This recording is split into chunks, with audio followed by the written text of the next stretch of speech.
welcome to Monday Morning, where we watch the Sunday morning news show so that you do not have to. I'm Katie Halper.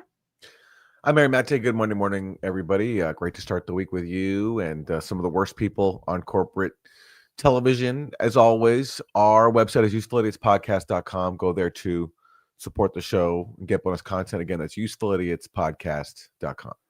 And also, do make sure you like the stream. If you haven't already subscribed, please subscribe to our channel. But liking is just a very easy, free way to help support the show.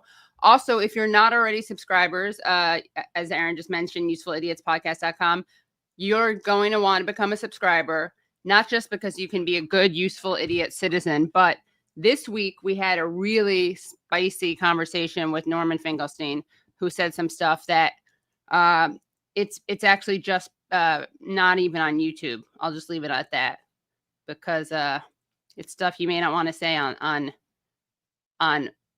TubeU. It was too hot for YouTube, so Exactly. We paywalled it. That's what happened. So go check it out at usefulidiots.podcast.com. All right, let's get to our weekly recap from Meet the Depressed. And welcome. Good Sunday morning. With funding set to run out in just 2 days, a deeply divided Washington is preparing for a government shutdown. But last night, President Trump agreed to a White House meeting with the top 4 congressional leaders, with Democrats demanding health insurance subsidies be extended as a part of negotiations. Republicans need at least 7 Democrats to support the short-term funding bill that already passed the House. This morning, there's also growing scrutiny over whether President Trump is using the Justice Department to carry out political revenge. Former FBI Director James Comey was indicted on Thursday after a career prosecutor who refused to bring charges resigned amid pressure from Mr. Trump and was replaced by a former personal lawyer of his who has no experience as a prosecutor. I mean, this is pretty striking. So, Trump really wanted to bring charges against Jim Comey. Jim Comey, after all, was the FBI director when Trump came into office. Comey did a lot of shady things. I mean, first of all, the Trump-Russia investigation itself was a fraud. It was based on nothing. They used the Hillary Clinton funded Steele dossier. Comey then, even before Trump took office, went to Trump Tower, told Trump, hey, just so you know, there's this thing out there called the Steele dossier. There's a rumor about you and some prostitutes and golden showers. We're investigating this, but don't worry, everything's fine. And then a day or two later, that got leaked to the media. So Comey tried to sabotage Trump from the start, and Trump is out for revenge. And to achieve that, he engaged in just blatant abuse of executive authority. He urged Pam Bondi to charge Comey. Then, when there was a prosecutor who refused to charge Comey, who was appointed by Trump, Eric Siebert is his name. Trump engineered his ouster, got him replaced by this woman who does not have any prosecutorial experience. And her first day on the job, her first experience in the courtroom as a prosecutor was to indict Jim Comey on some perjury charges over his testimony to Congress. Yeah, I mean, I will say that you can also look at the way I think Jim Comey was a little bit like bipartisan in his sabotage, because people, and he got it from both sides, because people blamed him for sabotaging Hillary Clinton during the actual election. So maybe we should give him credit for doing both a little bit. Listen, he pissed everybody off because right before the November 2016 vote, he announced that he was reopening the investigation into Hillary Clinton's email server because of some things they found on Anthony Weiner's laptop. And Hillary Clinton ended up blaming Comey for her losing, and so do a lot of liberals. And then I think probably to compensate for that, Comey went, just all in on Russiagate, and then started he put out the thing with Trump and the P tape. He authorized FBI agents to basically entrap Michael Flynn, which led to Michael Flynn having to resign. I mean, all that stuff. So Comey has a lot of detractors, and Trump is certainly one of them. Yeah. And look, while I think what Trump is doing is total abuse of his authority, it's obvious that Comey is being charged solely because Trump wants him to be. Comey is now being targeted with the same tactics that he perfected as the director of the FBI, including against Trump and his associates. So, what goes around comes around. Yeah, I mean, I think that maybe he's like a scandal addict. Could be. Who knows? Well, he's written since leaving his post as a director of the FBI. I think he's written 3 books. He wrote 2 memoirs, and 1 even crime novel, if I'm not mistaken. So, how old are you to write 2 memoirs? Yeah, I mean, you got to be in your 90s. Yeah, or you're someone trying to cash in. Yeah, that could be that too. Yeah. Done. And by the way, shout out to Trump. He likes to brag about how much he appoints women, and it is truly impressive. What is more impressive than appointing someone who has no experience, relevant experience, like prosecuting? Yeah, and then this government shutdown deadline, it comes down to healthcare subsidies. Democrats want to, extend these healthcare subsidies that help pay for the healthcare of millions of people, and Republicans, because they love cutting healthcare, they just recently did with Medicaid. They don't. But one problem they have is that if they don't extend these subsidies, then the cuts will kick in time for the midterm elections, and I don't know if a lot of these Republicans want to face re-election after presiding over so many cuts to healthcare. So maybe that will help lead to a deal. Yeah. Well, I can't believe the sadists who run both parties, but I got to say on this issue, we got more sadism coming from the Republicans. The president suggested others will be next. It's not a list, but I think there'll be others. I mean, they're corrupt. These were corrupt, radical left Democrats. Because Comey essentially he's worse than a Democrat. I would say the Democrats are better than Comey. I love the idea that he's a radical leftist, the former head of the FBI. Yeah. That's one of the, along with America first, meaning Israel first, the radical left, Trump's eyes, means anyone who opposes him, basically. Right. Including Jim Comey, former FBI director Jim Comey. So ridiculous. But no, there'll be others. Look, that's my opinion.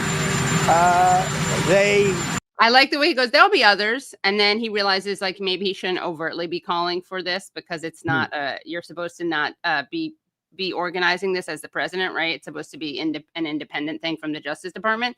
But since he just called for it, basically announced it, now he's pretending it's his opinion. Like he has nothing to do with it. It's his belief that there'll be more. Who knows, though, because he's very hands-off. Weaponized the Justice Department like nobody in history. What they've done is terrible. And so I hope there are others, because you can't let this happen to a country. Trump hates weaponizing the Justice Department as he's weaponizing the Justice Department to go after political enemies.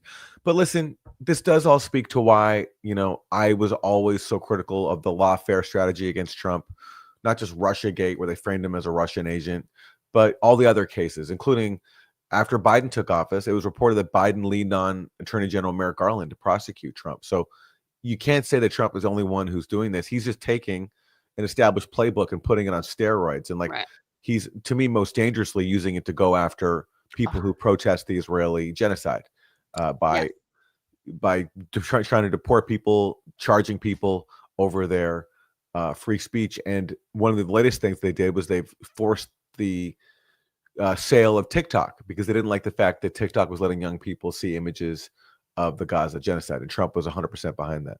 Yeah, and of course, now he's taking advantage of Charlie Kirk's death to just go after these amorphous categories like Antifa, which is not an actual formal organization. So it's really convenient for him to say that because basically anyone is fair game for that. And obviously, you can see if he's calling someone like James Comey radical left, he's happy to throw people into that category, which he's currently criminalizing. All right. Well, should we turn to Vice President J.D. Vance? He appeared on Fox News. And he was asked about Trump's purported efforts to end the genocide in Gaza. Trump keeps talking about how he's so close to a deal. He's so close, but somehow a deal never materializes. And all we get are continued atrocities. Just today, I mean, some of the acts of savagery I've been able to track, like Israel blew up another major high-rise tower in Gaza City. They love doing that. They love destroying these big buildings and bragging about it. A doctor in Nasser Hospital was assassinated by an Israeli drone while he was on duty. That's another one. And of course, how many other acts of just pure evil do we not even see because they're not caught on camera? So that's happening. And here's Vice President J.D. Vance. He wants to see at this point. I thought it was interesting this week that President Trump said that he would not allow Gaza to be controlled by Israel. Vice President.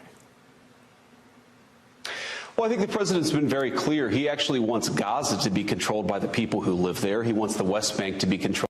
What does that mean to people who live there? Does he actually mean like Palestinians, or are they hoping to have like maybe the settlers that are trying to buy up land, or like the Gaza Rivera that they're planning to build? Yeah, notice how he didn't say the Palestinians who live there, whose land it is. He said the people who live there. And given that Trump has openly talked about transferring or ethnically cleansing Palestinians out of Gaza and turning into some like AI techno resort, I think he's referring to basically the people who Trump wants to live there, which is Israeli settlers and migrant workers that can be, brought in from around the world to serve the new wealthy class that will live in Gaza in Trump's dystopian vision. Yeah. And, it's also worth noting that Smotrich referred to a real estate bonanza, a potential real estate bonanza. And that's an Israeli minister who was talking about the future of Gaza. Yes. Right. Yeah. Yes. In an interview earlier this month. Yeah.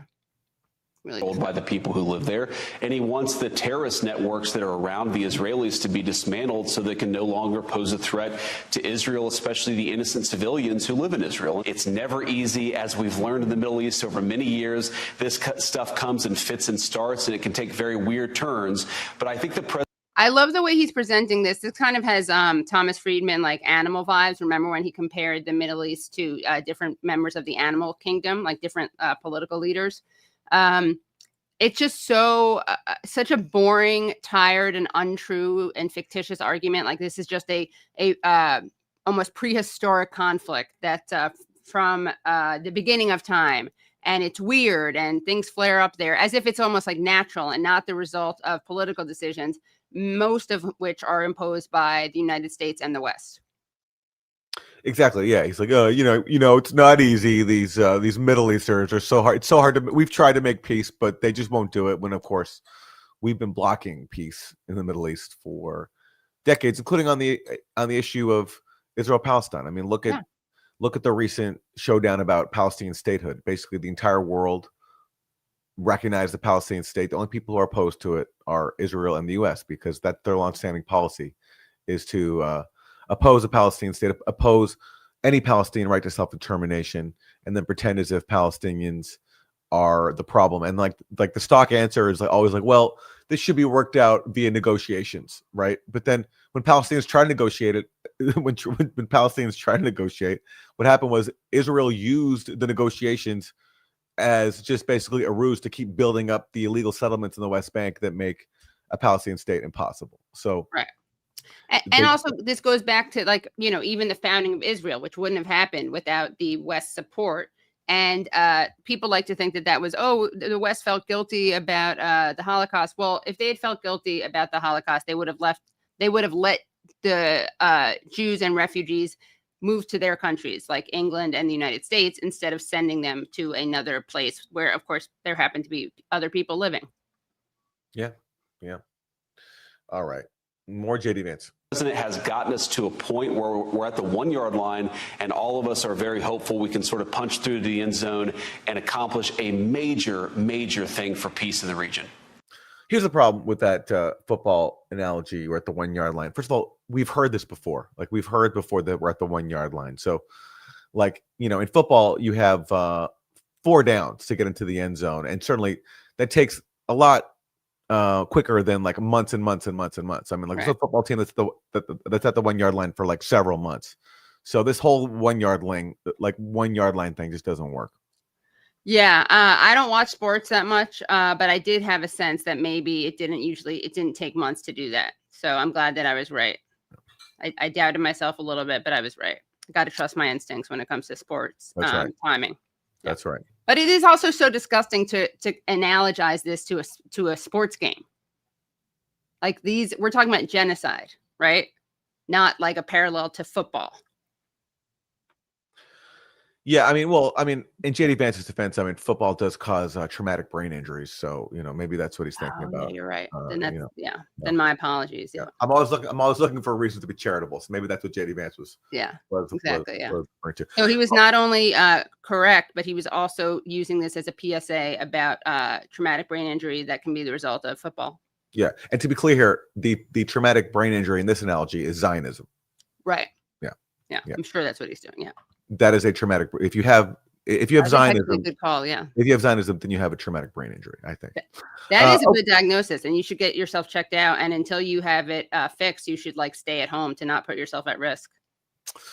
Okay, let's hear more from JD Vance. Now, JD Vance was talking a lot about ending the war in Ukraine. He said recently that we're done with the Ukraine war funding business. He said that Ukraine's going to have to give up territory to make peace. Well, this week, Donald Trump blew all that up by saying that, yeah, he thinks that Ukraine can actually take back all of its territory, thereby completely reversing all the rhetoric from both Trump and JD Vance on this issue to date. And now what Trump was doing to me is so obvious. He said, like the full context, he said Ukraine can take back all of its territory with NATO's support, not the U.S. support, with NATO support. And then he said, but we're happy to keep selling NATO as many weapons as it wants, and they can do whatever they want with it. So all Trump is doing, he's being like a salesman. He's saying yeah, if you buy this car, you'll do great in life. Like things will go great for you. So that's what he's doing here with Ukraine. If you keep buying our weapons, yeah, sure, you can take back all your territory. So he's just seizing an investment opportunity. But that does undercut his rhetoric that there's going to have to be compromise and peace. And remember he told Zelensky, you don't have the cards. And so so anyway, he's reversing that. So how is JD Vance handling this latest Trump reversal? But also, I would want to ask you something, Aaron, because this is really your lane, right? You are writing a book about this. What could have possibly changed in the theater of war to make Trump's mind, to change Trump's mind? Did all of a sudden Russia's population, was it halved or something? Are there twice as many Ukrainians as there were before? Is there a major baby boom or something?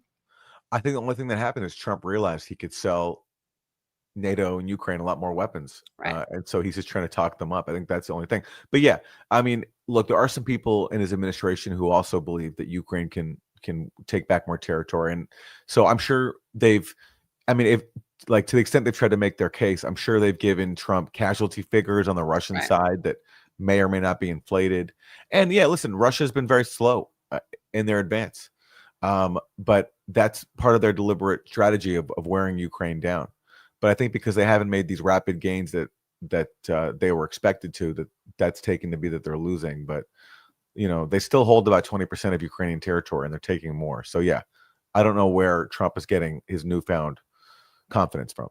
Well, Aaron, what would you diagnose if Zionism is a traumatic brain injury? What do you think? What do you diagnose believing that Ukraine can win this war as? I think that's just proxy war fever. Oh yeah. PWF, very serious. You also want to get that checked out. Yeah. Okay. Well, so anyway, how is JD Vance handling Trump's latest flip flop on Ukraine's battlefield prospects? Here he is. God bless. So, Vice President Vance, now Zelensky is requesting that the United States sell Tomahawk missiles towards this effort to European nations. They go 1,000 miles. They have Moscow in their guided missile range. This is something that the United States has rejected. The president has rejected in requests in the past, but now President Trump has said to Zelensky, quote, we'll work on it. Do you support that? Well, right now, as the president said, Martha, we're looking at it. We're certainly looking at a number of requests from the Europeans. And one of the things, again, that I think has really worked about the president's policy in Ukraine and Russia is that it's forced the Europeans to step up in a big way. So as you know, Martha, we're no longer just giving tons of money and weapons. What we're doing is asking the Europeans to buy that weaponry. That shows some European skin in the game. I think that. What a radical shift. We're not spending all the money. We're getting Europe to spend all the money on the same weapons that are fueling the war and that ultimately are futile, because people like JD Vance used to say Ukraine had no chance of winning.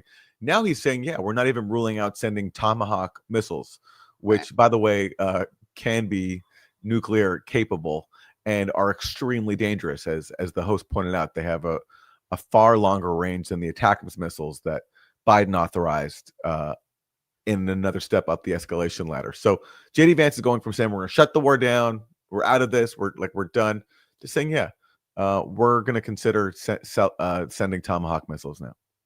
Well, I guess what would that be in a football game? Like when one side it looks like is winning, and then all of a sudden there's a shift.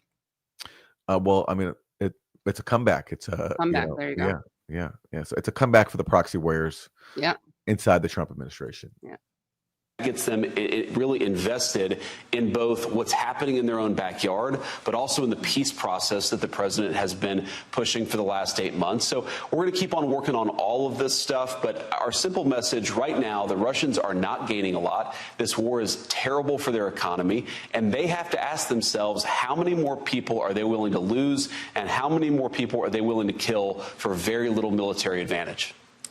But would you be okay with them having Tomahawk missiles and the threat that would pose and the possible escalation it would pose? Because there was a time when you were very much in favor of, backing away from this situation in terms of our support of Ukraine. Yeah, but then I went to work for Donald Trump, and now I just do whatever he says. I'm at his mercy. And so forget what I thought before. It's all a complete show. Yeah, things change. Well, one of the things I've always said, Martha, is I wanted the Europeans to step up in a big way. I wanted us, the United States, to stop shoveling money and weaponry to a conflict that was so far away, when I felt like the Europeans, with all due respect for them, were not actually taking their fair share of the burden. Because of the president's leadership, you now have the Europeans buying weaponry from the United States as opposed to us giving it. And you asked this question about Tomahawks. It's something the president's going to make the final determination on. What the president is going to do is what's in the best interest of the United States of America. That's the driving light between his foreign policy decisions, between his defense policy decisions, and that will be the same heuristic that we apply to how we answer this question about Tomahawks. I'll let the president. Heuristic, very fancy word for Fox News. Heuristic. Well, all right, JD Vance. Yeah. So, anyway, coming soon, maybe from the Trump administration, Tomahawk missiles to Ukraine. Why not, right? From the guy who promised to end the war to let's send them Tomahawks. This massive escalation. Why not, right? I mean, what does Hexeth call this? Strategic unpredictability?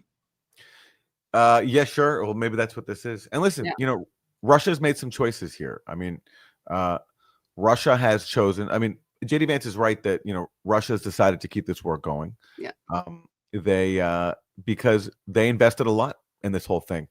And there was a chance to end the war more than 3 years ago in Istanbul. We talk about it all the time. Joe Biden, Boris Johnson got in the way. So Russia doubled down. And they're now dead set on acquiring more Ukrainian territory, as opposed to being willing to give up their territorial claims back in Istanbul. But after Zelensky walked away, now they've commit a lot of blood and treasure, so they're determined to keep going. And meanwhile, but it's true that they have made the choice. Like, they could have frozen the conflict, they could have accepted a ceasefire, but they didn't. And but Trump, though, talked a lot about diplomacy. But the problem is, he's responsible in large part for the decay in the U.S.-Russia relations, because he walked away from really important arms control treaties in his first term with Russia that he doesn't seem interested in renewing, including the next one that is about to expire in February. Is called New START. It's the last remaining treaty that limits the nuclear weapon stockpiles of the U.S. and Russia. Putin last week proposed a 1-year extension. Trump so far hasn't even responded to that. So if Trump lets that one die, then we're not going to have any limitations anymore on the U.S.-Russian nuclear weapons arsenals. It will be a complete nightmare. Big anti-war president. Yeah. And by the way, I'm sorry to interrupt this very important broadcast, but we have over 1,500 people watching, and under 600 have liked. This is an abomination. This is, I don't know how to rank it, but this is a stain on the world, basically. So we should be having at least half of you should be liking. I mean, at least half of you, I'm sure, are not hate watching. Though if you are hate watching, then I want to thank you for helping us with our views. But please, guys, it's a way to express your patriotism. That's very hard these days, given what the United States is doing, or if you live in the West, given what the Western governments are doing. Of course, if you don't live in those areas, it's a lot easier. If you live in Colombia, you're in great shape. But we do need you to do your duty, and we'll see by the end of the next clip. We better be at 1,000. That's all I'm going to say. Okay, well, JD Vance. Let's do one more clip from him. He has thoughts. This is very important because this is one of the biggest. This is, like JD Vance loves to like lecture about free speech. You remember early on in the Trump administration, he went over to Europe and wagged his finger at them if there are crackdowns on free speech. And he made, I think, some valid points. But then he came back home and the Trump administration proceeded to launch one of the most ridiculous, egregious assaults on freedom of speech this country has ever seen by cracking down on the freedom of speech of people who oppose Israel's genocide. And as a part of that, they've forced China, or a Chinese company, ByteDance, to sell its share of TikTok, its U.S. share of TikTok, to a group of billionaires in the U.S., including the family behind Oracle, the Ellisons, who are like arch Zionists, and other very, very wealthy people, because they didn't want to have TikTok giving people, young people, access to images of the genocide in Gaza. And so they forced the sale of TikTok, and JD Vance and Trump are portraying this as like some giant victory for American security. Minute about that issue. Okay, I want to squeeze in two more here. The first one is TikTok. This deal, the parameters are being announced. We're learning more of it as of yesterday. It sounds like a percentage, a slice of the pie, will still be controlled by China. And it's my understanding, correct me if I'm wrong, that the algorithm would be in the control of U.S. companies. But are you concerned that having that sliver still owned by ByteDance, which is controlled by China, might leave China a back door to that algorithm that could exploit our national security? By the way, I love this argument. It's like, we don't want China to spy on our citizens when we do it so much more effectively. That's our lane, says the U.S. government. Yeah. Along with Israel, which of course Right. is allowed Yes. to, come up with all sorts of spying technology, use, like blow up people's limbs with pagers, like Israel has carte blanche. China controlling China having some stake in a social media app, not allowed. So they have to divest. Right. And it's also not, it's really worth reminding people that this is not like owned by the Chinese government. ByteDance is a privately owned company. So just because there is a Chinese connection, it doesn't make it from the government, which is kind of inconvenient for the narrative. Okay. No, I'm not worried about that, because the way that we've set up this deal from a national security perspective is that it's the American investors and the American business people who will make the determination about what's actually happening with TikTok. So, I really trust them.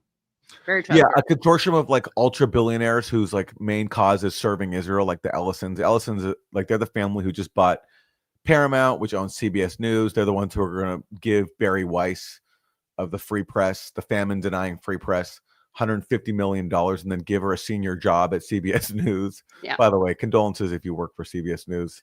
What a terrible indignity to have to answer to Barry Weiss. Oh my God. Like, can you not like talk about Palestinian suffering? Yeah. Anyway, like, can you not actually refer to them as Palestinians? Yeah, exactly. Yeah. And then they're also in a bid to buy CNN as well. And yeah, they're like, they openly admitted this. Remember, like we played the clip before of Mitt Romney and Antony Blinken having a little fireside chat, and they both agree that TikTok's a problem because young people are seeing the carnage that the U.S. is supporting in Gaza. And so they both agree that TikTok has to be shut down. And they also agree that the momentum on Capitol Hill to like hand over control of TikTok to U.S. billionaires, it grew after October 7th. That like after October 7th, then all of a sudden there became a bipartisan consensus that we have to take control of TikTok because too many young people are seeing the truth about what we're supporting in Gaza. Right. Which, who else said that is the ADL. And they know that because, there's a TikTok problem. The problem isn't that Israel is live streaming a genocide. The problem is the kids are getting dangerous messages on TikTok.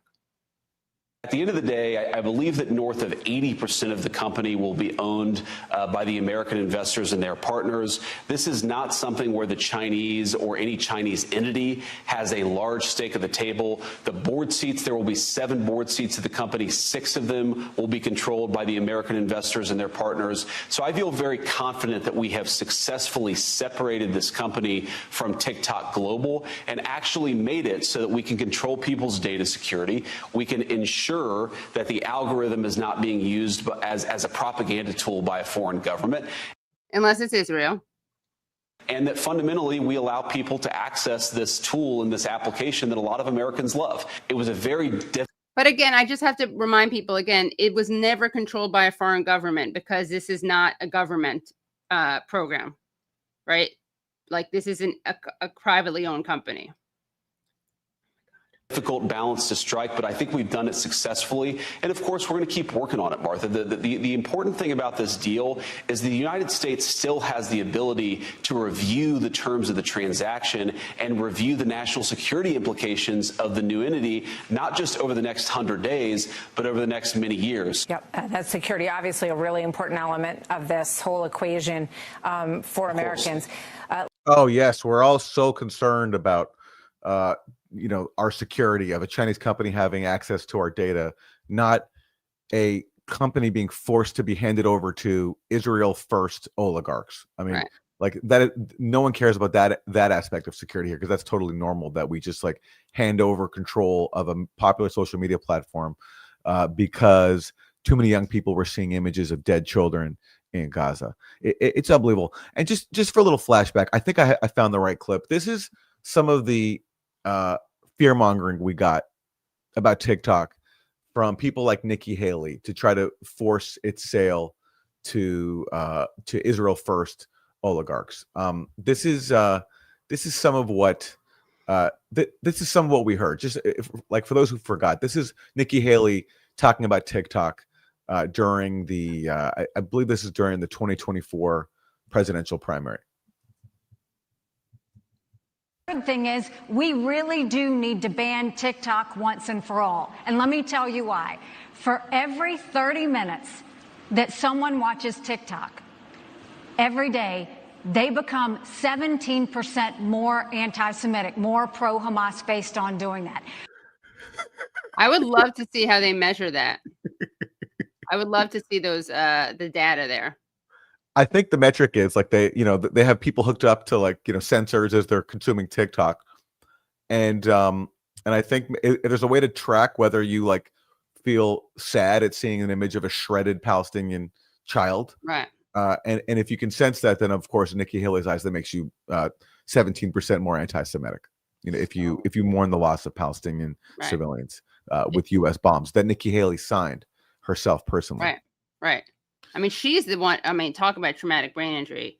Though to be fair, she may just be a psychopath. All right. Well, speaking of which, I mean. Oh yeah, wow. From one person with cognitive issues to another, John Fetterman, arch supporter of Israel. He's a Democrat, so Fox News loves to bring him on. Yes. Let's listen to what he has to say about Trump and Israel. I've read 21 points, and now overall, I've been very pleased the way. So 21 points, by the way, is a reference to Trump's plan for Gaza. The president has backed Israel. I mean, as I do. I think I was the only Democrat that supported the Iranian nuclear facilities, and that's why I'm always willing. That's funny. A funny way to put it. He supported the Iranian nuclear facilities.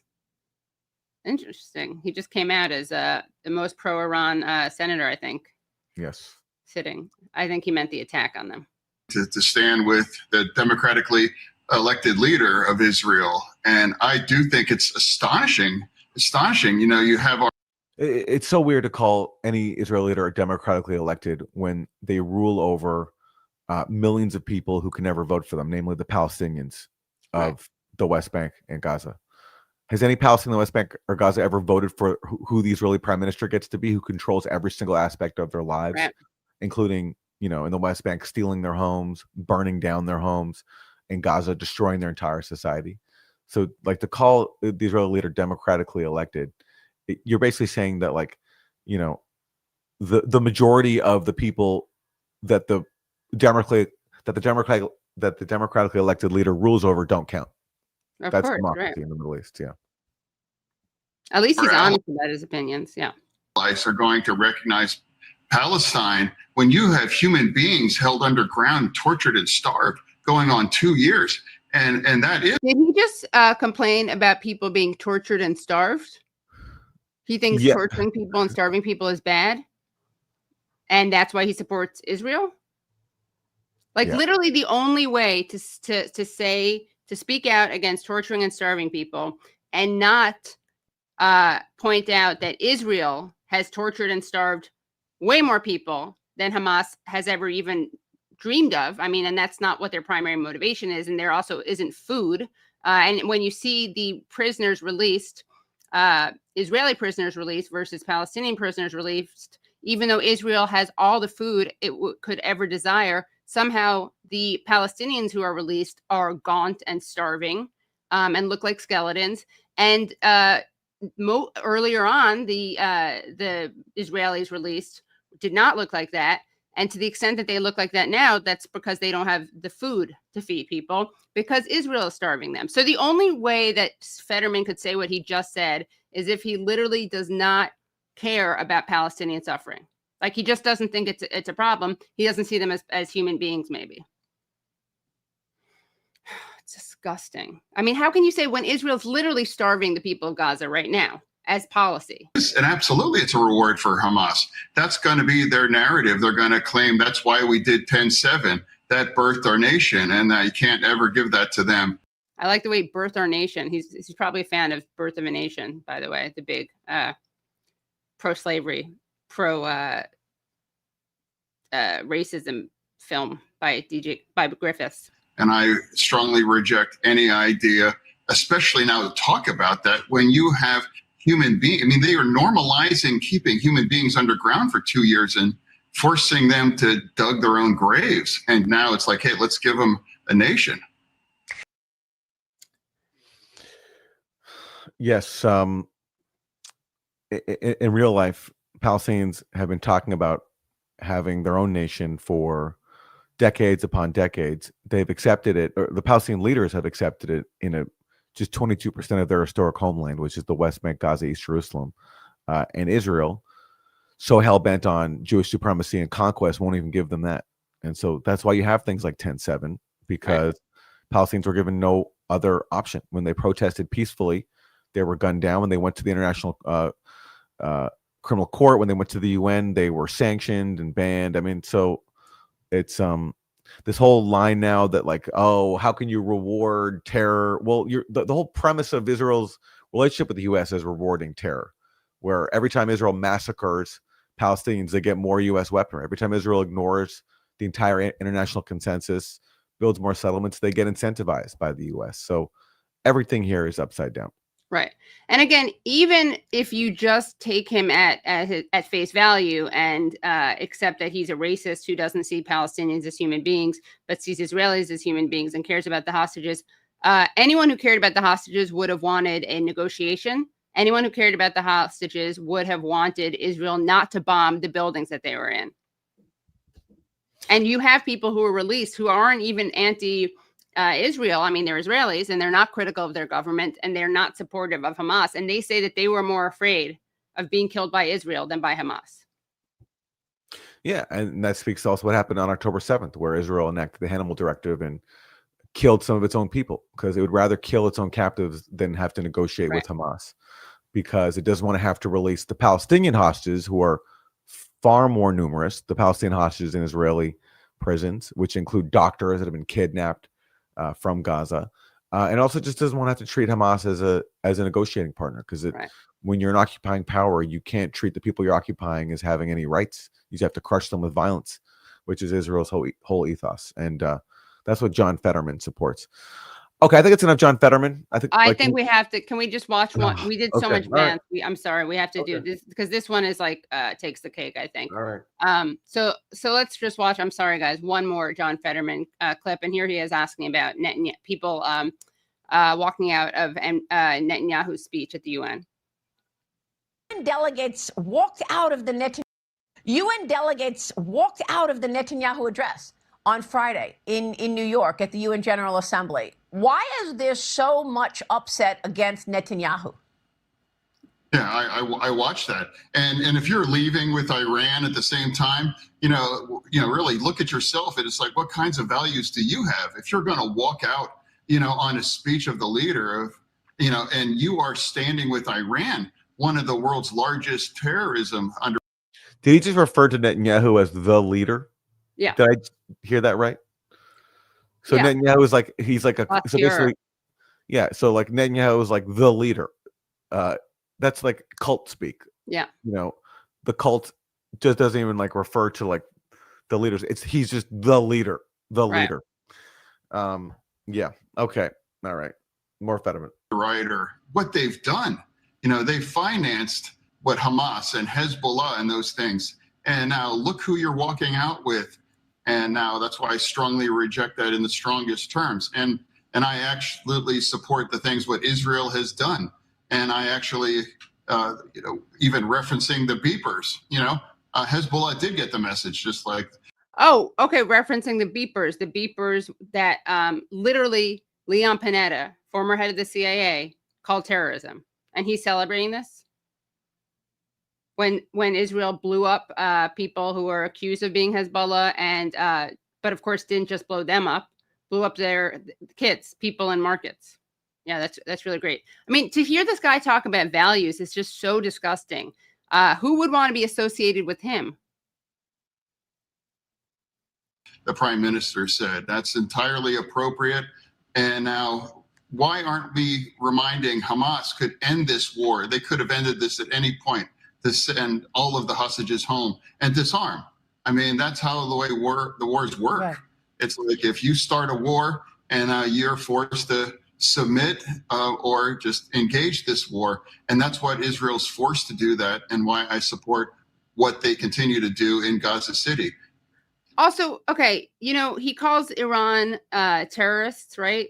This is a guy who's taking the side, agreeing with Trump, who is engaging in terrorism. So in addition to being an ally of leader, terrorist leader Netanyahu, he's also taking the side of Trump, who is like literally kidnapping people from their places of work and worship and threatening full force against left protesters, has bombed innocent civilians in Yemen, funds genocide. So he hangs out with criminal terrorists, way more than the people who walked out on criminal terrorists, Netanyahu. Okay. Let's turn to Democratic Senator Tim Kaine. Now, he supports recognition of a Palestinian state, and has been critical sometimes of Israel, like more than people like John Fetterman. So, that's good. But he also kind of exemplifies just the limitations on how far even critics of Israel in the U.S. are willing to go. Right. So here is Tim Kaine in the membrane. I think she even revealed that this is a weak case, which everyone in her office was telling her it was a weak case. You, on your armed services role, I want to quickly ask you, you have said you are supportive of the creation of a Palestinian state. And we saw at the UN this past week, a large number of members just simply walked out when Israeli Prime Minister Benjamin Netanyahu spoke. It was a statement. Tomorrow, he's going to be at the White House. Ahead of that meeting, President Trump said this. I'm not allowing Israel to annex the West Bank. There's been enough. It's time to stop now, okay? That's a strong statement. Do you know how the United States should enforce that? How do you force Israel to step back from annexation? Well, I was very heartened that the president said that. And you're right. I support what the United States voted for in the UN in 1947. I'm sure the president, by the way, will find a way to walk that back if he wants to. Like, I think that was a moment of like frustration of everyone telling him that he's owned by Israel basically and doing their bidding. So he was like he was lashing out at that. But he is basically owned by Israel at this point. I mean, he openly brags about how he does whatever Miriam Adelson wants. Right. So I'm sure if Miriam Edelson tells him to let Israel annex the West Bank, I'm sure he'll find a way to do it. When he said it's enough, maybe he meant like enough questions about it. Yeah. Instead of being asked about it.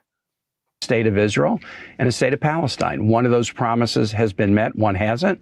And we need to be on a path for a Palestinian state that's demilitarized, where Hamas plays no role in its governance. And until we find that path forward, we're going to have continued cycles of violence that are bad for Israelis, bad for Palestinians, bad for the region. So I hope. Yeah, okay, blah, blah. Look, there's always, like, the furthest these people will go say, we need to have a path to a Palestinian state. Right. Okay, so what is the path? Because to me, that kind of language just implies that we're always just on this road to nowhere. That's what a Palestinian path to us has been. It's just a road to nowhere. So, like, what does the path entail? What are you actually going to do? Are you actually going to impose an arms embargo on Israel, sanctions, cutting off financing, cutting off diplomatic support? Like, what are you actually going to do? And that's the question I never hear answered, except for from a few people. Like Senator Chris Van Hollen, Bernie Sanders. They support cutting off arms, right? Not as much as I would like, but at least something. Right. So a lot of this is just talk. Like, if you're not willing to articulate what you're meaningfully going to do to give Palestinians a state, give them the right to self-determination, then it's pretty empty.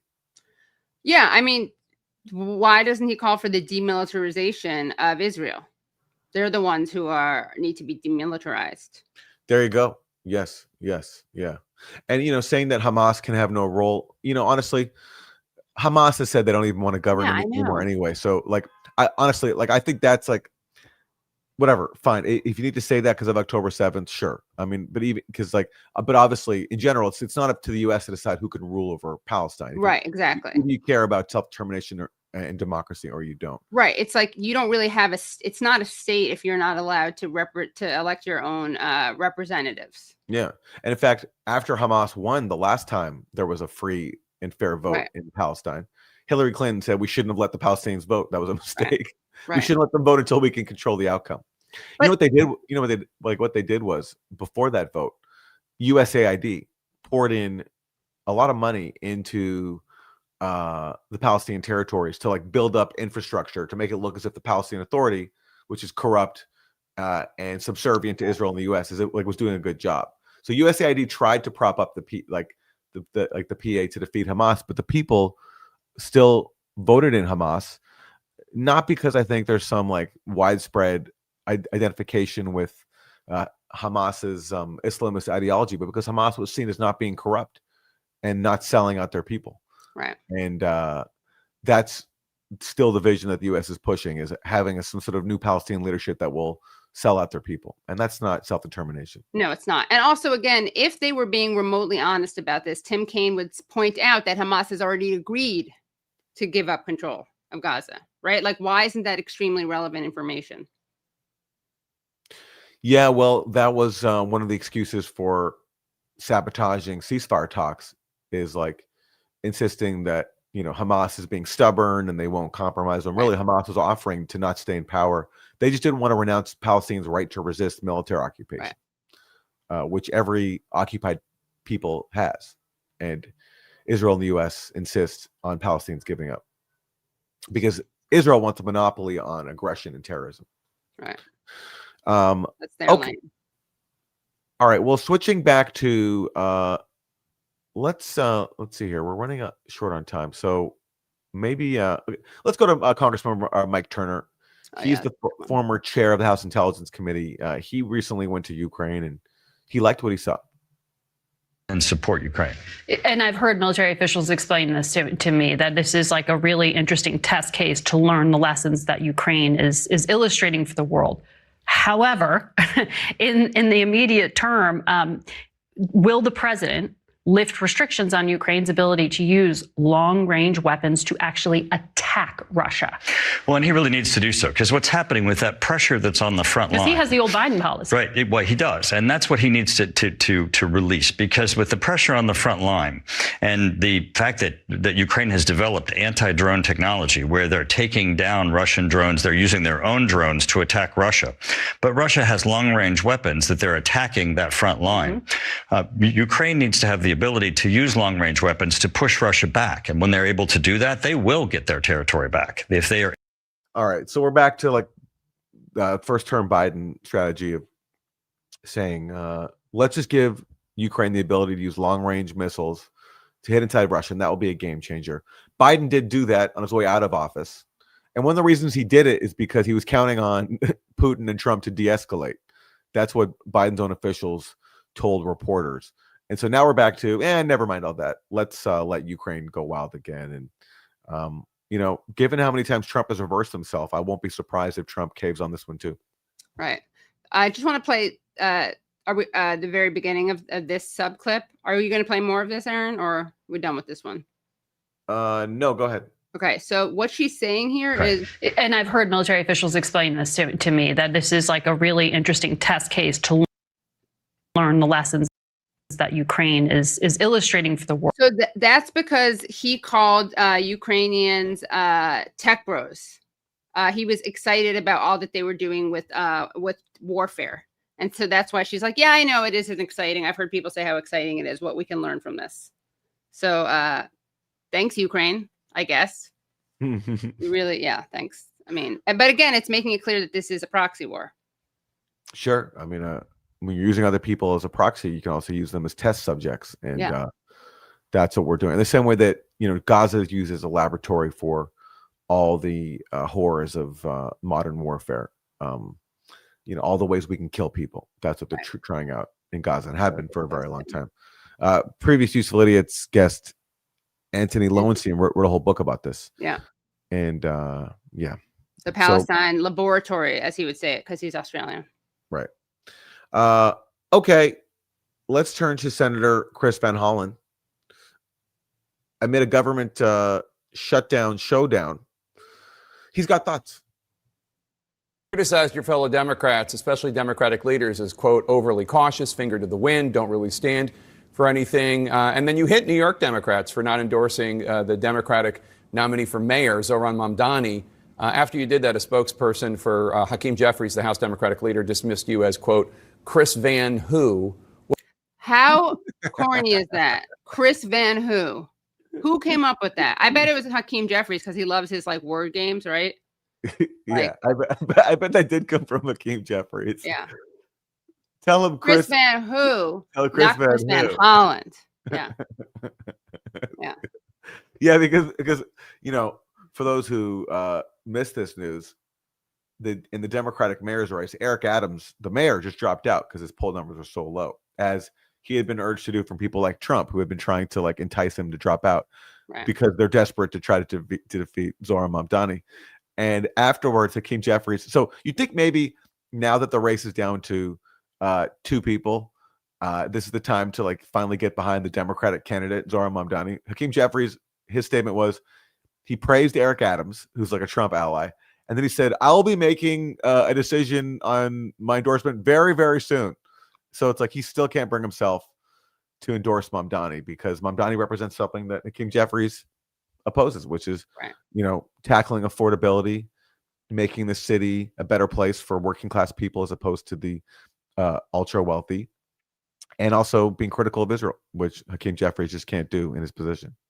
Right. By the way, I got to say, though, that he could have also dropped out, Eric Adams, because people listened to that Fox News panel where they said that Eric Adams basically needed to be bribed or blackmailed into dropping out. So that's another possibility. Remember that great moment? Yeah, sure. I wouldn't be surprised if that was a factor. Yeah. And the reason, by the way, I think it's Hakeem Jeffries himself who came up with Chris Van Who is because in his speech, which he turned into the hit book, The ABCs of Democracy, right? He says liberty over limitation, opportunity over obstruction, people over politics. This one's really stupid and bad, though. He does one knowledge over kangaroo courts. That's the best you could do for K. That's not an alliteration. So that's why I think he was Van Who over Van Hollen. But watch how Van Hollen is way too nice to Jeffries. Let's see his response. What's your response to that? And do you have faith in Democratic leaders when they go to meet with the president tomorrow?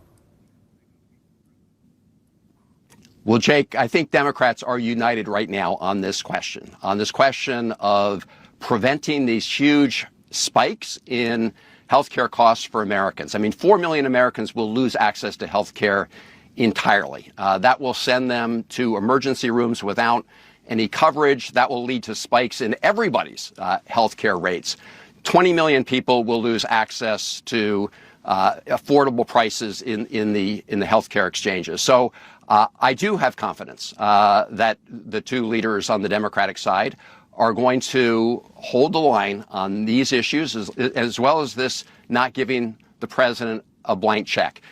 Look, my view is, there are lots of issues Democrats should be focused on, but on this one, we are united.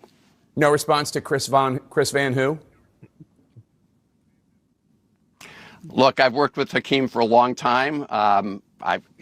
He actually was the person who made the nominating speech for me to be the ranking member of the House Budget Committee. So presumably he knows who he is. Just going to go out on a limb and say that Chris Van Holland is not Chris Van Who.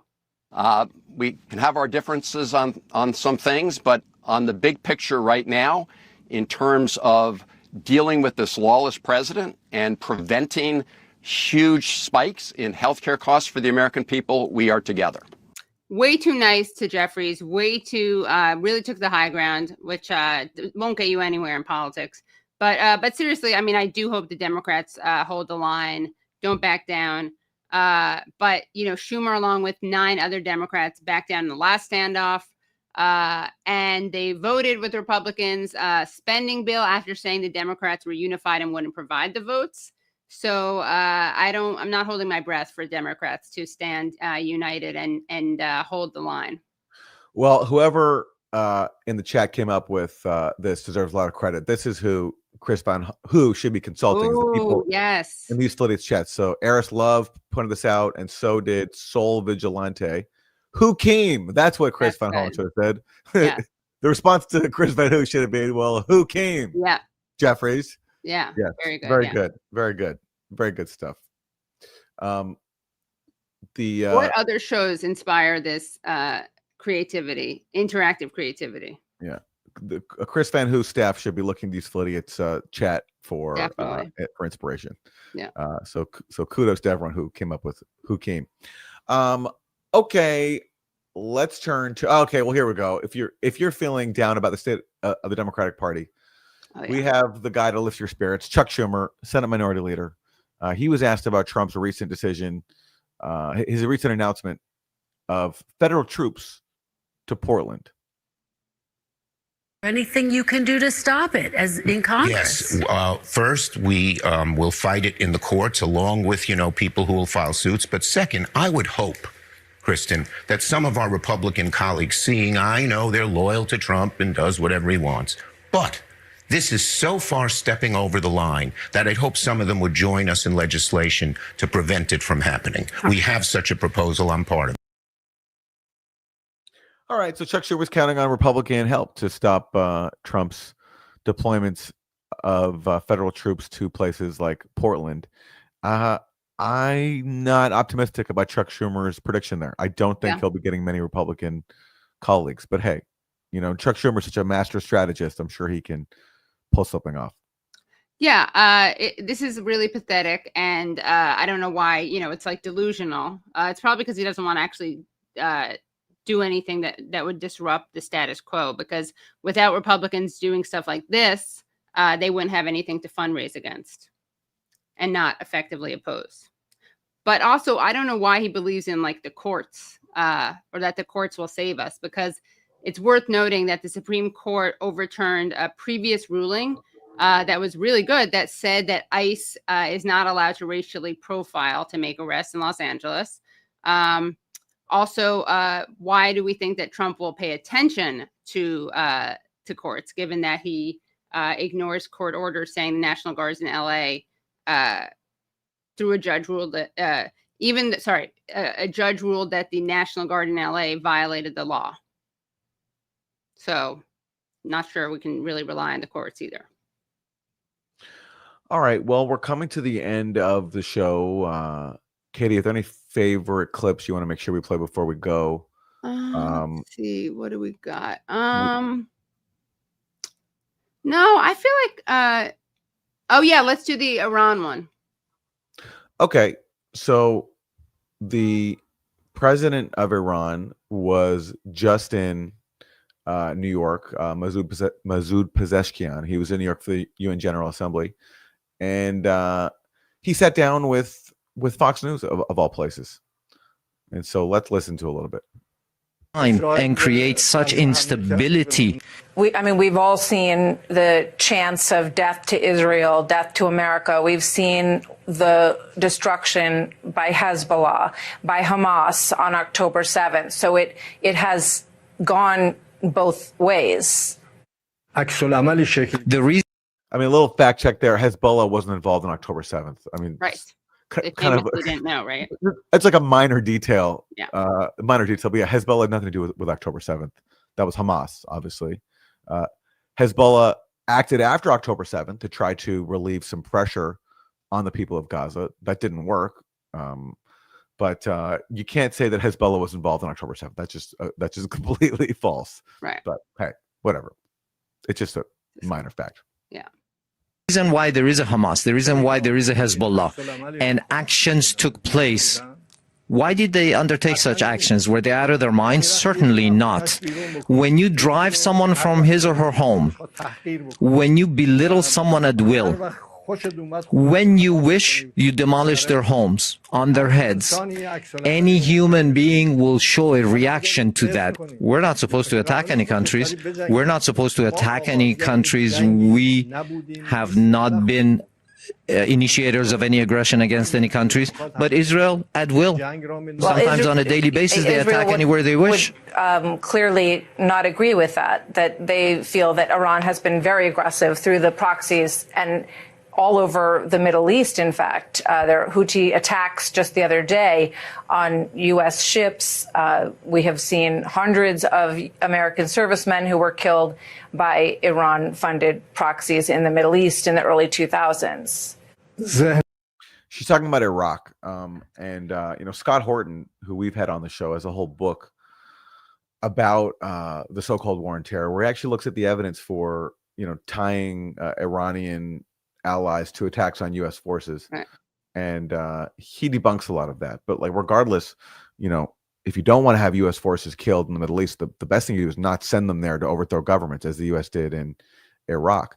And another group that killed far more U.S. forces in Iraq, not even close, is Al Qaeda and ISIS. And the same week as the Iranian president was in New York for the UN General Assembly, the new president of Syria, Ahmed al-Shara, aka Mohammed al-Jalani, he was in New York, and he was given a very warm welcome. And who is he? Well, he led Al Qaeda in Syria, and before that, he was in Iraq fighting U.S. soldiers, and now he's getting a very warm embrace. So this idea that we have to destroy Iran because some of their allies killed U.S. soldiers after we invaded Iraq, even putting aside the colonial arrogance behind that, because what right do we have to invade Iraq to begin with? It's not even true just by our own standards, because we embrace now the former leader of Al Qaeda in Syria, because he goes after groups that we don't like, namely Iran and Hezbollah and their former ally Bashar al-Assad in Syria. And why do we hate all them? Because they resist Israeli aggression. That's what all this is about. So ridiculous, yeah. It's so embarrassing. Yeah, and that's why Fox News can make dumb mistakes like saying Hezbollah carried out October 7th, because any propaganda can be put out there if it serves the U.S. Israeli narrative. So ridiculous. Oh my God. Yeah. It's really it's just so embarrassing, and also the way that they just repeat Israel's talking points, right? They're like, well, Israel would say. Sure. Yeah, sure. Yeah. Well, all right. Well, that brings us to the end of the show. Katie, anything you want to promote for the Katie Halper show this week? I'm 90% sure, and I'll update people I'll make a post on my YouTube, how you can do a post, youtube.com/The Katie Halper Show. I'm 90% sure we're going to have a very talented musician on the show, someone who's been on our show before, very pro-Palestine guy, gray hair up to around here. I think you guys know who I'm talking about, the legend. Who's Roger that, yes. Katie. Message received. Roger that. Roger. Yeah. Yes. Yeah. And it's not Roger Stone. I'll give you that hint. That much of a hint. Okay. Yeah. Okay. So that'll be good. Yeah. And that's 7 p.m. YouTube.com/The Katie Halper Show. Yep. Okay. That's Monday morning. Thank you so much for tuning in. Thank you for all your funny comments. Yeah, it was great. Making the show what it is. Again, our website is usefulidiots.podcast.com. Go there to support the show, get bonus content. We'll see you next time.